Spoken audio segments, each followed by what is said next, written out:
Hey guys, Dan Frio, the Mortgage Update. And today I actually put this together, this YouTube video together, this data together, probably about a year or two ago. And I sent it out to a lot of realtors on how they can kind of capture more buyers, because I see an area of clients, or I see like a pocket of clients that are getting declined by many lenders that don't have to get declined. And I'll explain to you why when we go through this video.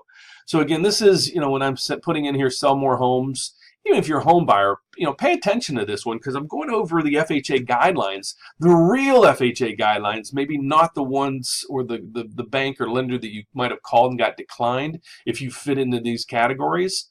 But I want to go over the real guidelines. Who does qualify for all FHA loans based on the true FHA guidelines?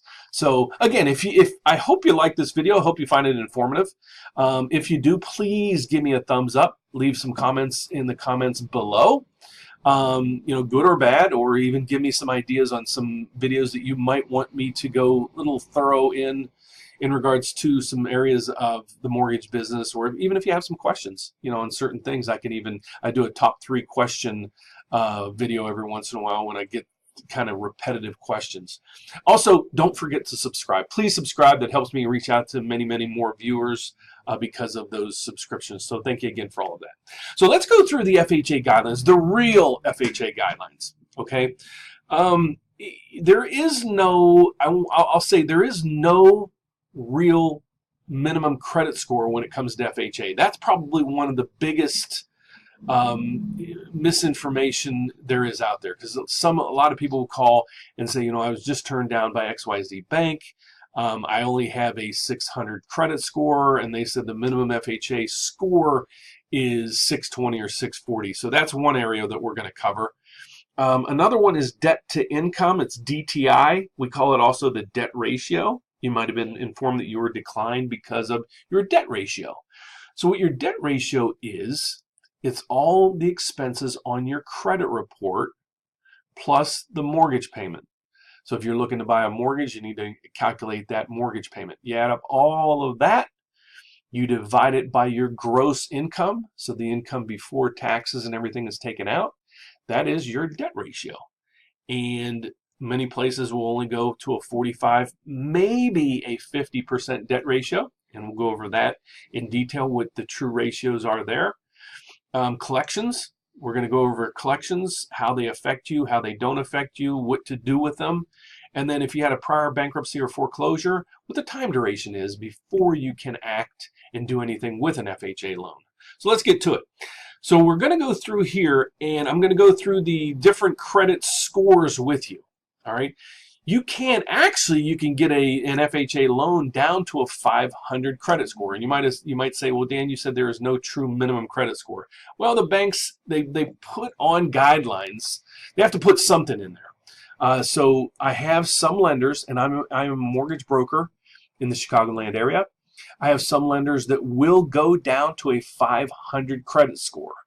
So, but I'm going over, this is one of the top FHA guideline programs that I do have. So that's why I'm going over this. So if you do have under a 500 credit score or 550 credit score, we're probably going to have to work with your credit to get you up there, get you somewhere in there, because you probably, unfortunately, haven't paid much of anything. So, but let's go over this.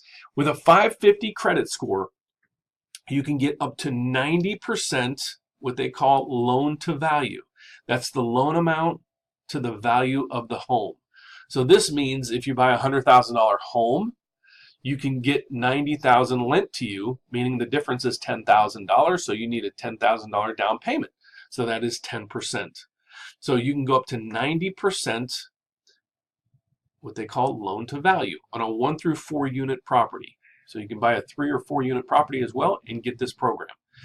The maximum ratio, this is the debt to income ratio we spoke about, your debt ratio is 43%. Okay, this section here is pretty much etched in stone.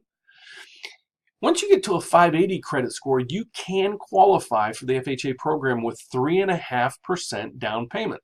So you go over here, you can get 96.5% loan to value. loan to the value of the property, meaning the difference of this and 100% is 3.5%.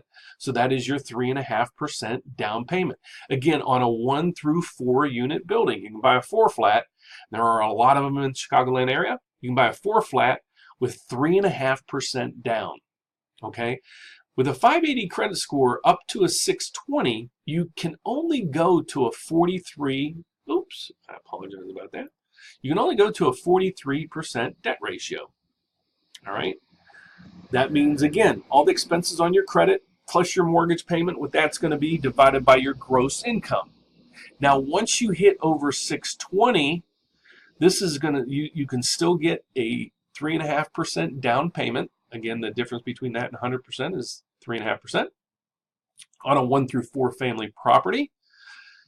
Per AUS means we run your loan through Fannie Mae or Freddie Mac's computerized approval system. And that's what almost all lenders do, believe it or not. If it's me, the big banks, the big companies that shoot rockets in the sky and stuff like that, we all pretty much use this system to get your approvals. And then there is what's called the overlays. The overlays is where, when you called that lender and they said, we require a 640 credit score or something like that, that's an overlay. And I have also videos on that. I'd check those out if I was you. But what AUS means is the automated underwriting system. We actually have gotten approvals up to 56, 57, 58% debt to income. So, again, many lenders are capped out at maybe, they might just state, we only go to 43 or we only go to 50. But I might be able to run your loan through the system, get it approved to 55, and you're good to go. And I can get that done for you. So hopefully I didn't confuse you on that. Rewind this and play it again if you were a little confused. But you can start with a 550 credit score. You need 10% down. At 580, you only need 3.5% down, but you have to watch your debt ratio.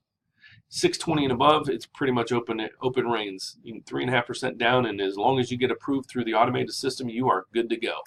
So let's go to the next thing. This is the loan limits and I'll say for Chicagoland area, Illinois, in most areas of the country. And you're going to look at this area right here, okay, as well as here. So number of units, you can see the loan limits on each one of these properties. Okay, this is generated through the FHA website, and it breaks down the loan limits per each loan category. All right, so you're going to look at the highest max ceiling for standard loans. You're going to go right through here.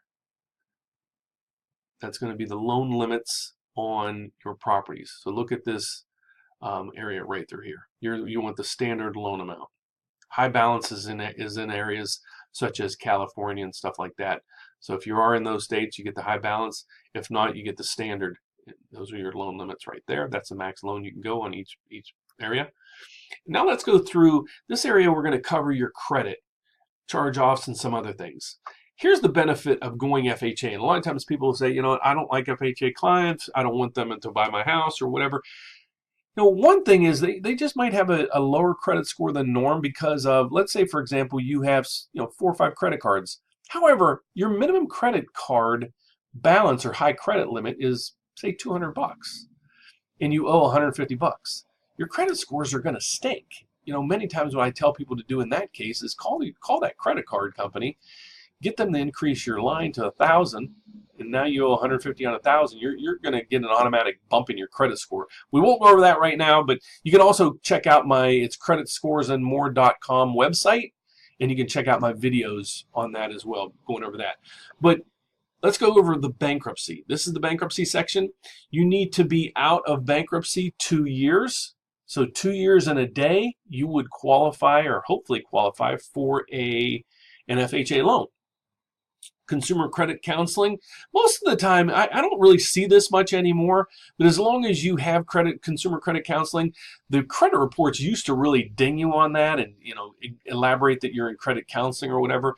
But as long as that account's paid okay on the credit report, in most cases I usually don't even see this come up anymore. You're fine. Charge-offs, in a lot of cases the charge-offs are not hit against you, because the company actually charged off the account. But those are kind of case by case basis. We have to look into those in detail to see if they can actually come back to you and possibly file a garnishment or something like that against you. But if it's a profit and loss, you don't have to worry about it. Collections, in most cases, as long as when you add up all the collections on your credit report, they do not exceed $2,000, you're okay. You can keep those open. Collections, we went over that. Judgments have to be paid because that was issued by the courts that you are deemed liable for those payments. So those companies can come back to you, garnish your wages, or do whatever they want to get their payments. Okay, here's two of the biggest areas. I'm doing this in 2018. 10 years ago, we hit the Great Recession. A lot of people lost their homes. On a conventional financing, you need to wait 7 years from a foreclosure to buy a home. In FHA, you only need to wait 3 years. Again, that's a 4-year difference. So if you're going back to, if you had a bankruptcy that's greater than 2 years, and you might have had a foreclosure that's greater than 3 years, you're eligible for an FHA loan. Short sales are considered the same in time duration as foreclosures. So you need to be out of a short sale for 3 years. So let's recap. A bankruptcy, it has to be out for 2 years or discharged. Foreclosures, 3 years. Short sales, 3 years. So hopefully I broke this down for you. So you need, let's recap. 550 minimum credit score will get you 10% down payments or 90% financing. 580 and above, you can get the 96.5% financing, otherwise 3.5% of a down payment. Bankruptcies, 2 years out of bankruptcy, 3 years out of foreclosure, 3 years out of a short sale. So if you hit those guidelines and for some reason you were turned down by one of the banks or one of those rocket companies, please let me know. I would love to help you because most times somebody will call one or two of those big banks. They get turned down because their credit score wasn't high enough or their debt ratios was too high for that bank, but not for all lending, not for the FHA, true FHA program. So you in a lot of cases, if you fit these guidelines, you should fit. So if I can be of any help, I am pretty easy to reach. You can reach me at 630-338-1160. I normally, 99% of the time, I will answer that personally. Find me on the web at themortgageupdate.net, or you can even email me. It's pretty simple. It's Dan, D-A-N, Frio, F-R-I-O, @gmail.com. I'd love to hear from you. Please, again, if you like the video, please give me a thumbs up. Ask me any questions below. Don't forget to subscribe. Look forward to you. God bless.